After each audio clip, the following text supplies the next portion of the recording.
You know, everyone's smiling. You know, clouds are flying. You know, it's a beautiful day. You know, I'm going my way. Why should I cry? Baik, pada kesempatan kali ini, kami dari kelompok 5 User Experience for Digital Business akan mempresentasikan tugas kelompok keempat dalam merancang user interface dan user experience dari aplikasi yang kami rancang dengan nama Rp1, dengan tagline dimulai dari Rp1. Berikut adalah nama-nama kelompok dari tim kami. Aplikasi ini kami rancang melalui skema design thinking, yang mana pada yang pertama, ini kami mulai dengan empathize space. Dengan terdapat latar belakang yang kami simpulkan dari beberapa masukan atau interview dari masyarakat. Yang pertama, mereka bingung pertengahan bulan uang habis, padahal ngerasa nggak banyak belanja. Selanjutnya, butuh uang saat urgent, tapi nggak nyadar kalau nggak ada simpanan. Dan gimana ya cara ngatur keuangan? Selanjutnya, kami mendapatkan beberapa data melalui media digital. Yang pertama, di sini gaya hidup konsumtif akibat kemajunya perekonomian Indonesia semakin menyusahkan orang miskin.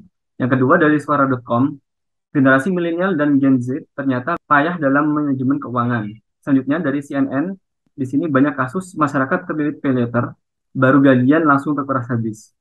Selanjutnya, kami mendefinisikan melalui 3 persona, yang mana di antaranya yaitu seorang pegawai BUMN 27 tahun yang bernama Petra. Selanjutnya dari Najib, seorang mahasiswa 20 tahun. Dan dari seorang ibu rumah tangga bernama Bianca berusia 32 tahun. Dari 3 persona tersebut, kami memperoleh beberapa poin kesimpulan dari 3 persona tersebut. Lupa mencatat pengeluaran, susah menabung, impulsif, konsumtif, tidak ada yang mengingatkan kondisi keuangan, dan tidak memiliki skala prioritas terhadap pengeluaran. Selanjutnya kita memasuki Empathy Maps. Yang pertama apa yang mereka katakan yaitu aplikasi yang bisa memantau pengeluaran keuangan dan bisa merekap keuangan secara bulannya atau per minggu. Kemudian apa yang mereka pikirkan yaitu aplikasi yang mudah digunakan dan mereka juga butuh platform yang dapat membantu rencana keuangan jangka pendek. Kemudian apa yang mereka lakukan yaitu membuka aplikasi, memahami cara menggunakan aplikasi, kemudian mencatat data keuangan di aplikasi tersebut. Dan apa yang mereka rasakan yaitu kewalahan, frustasi, dan bingung.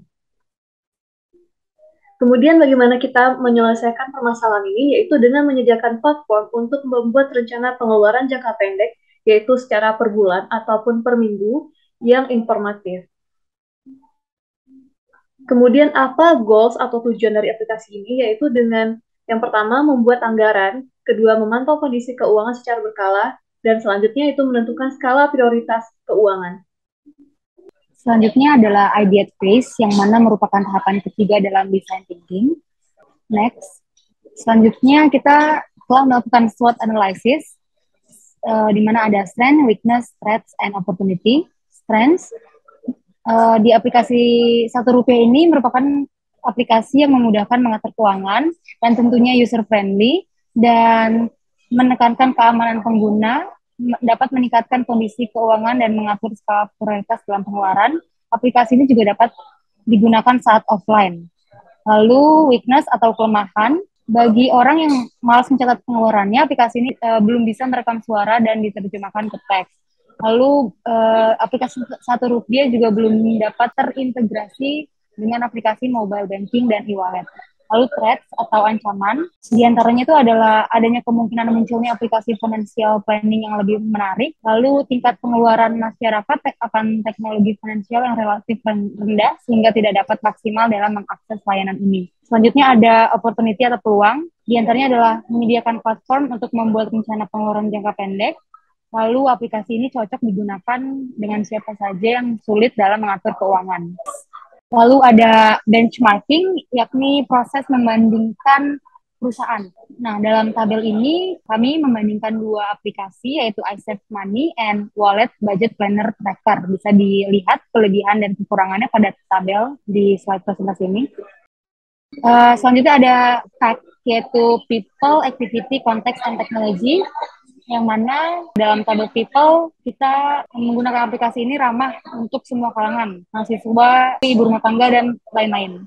Lalu selanjutnya ada activity, yang mana Rp1 dapat dioperasikan online maupun offline, dan juga aplikasi ini dapat di-download di iOS maupun Android. Lalu konteksnya ini tentunya aplikasi Rp1 dapat membantu mengelola keuangan sehari-hari hingga bulanan.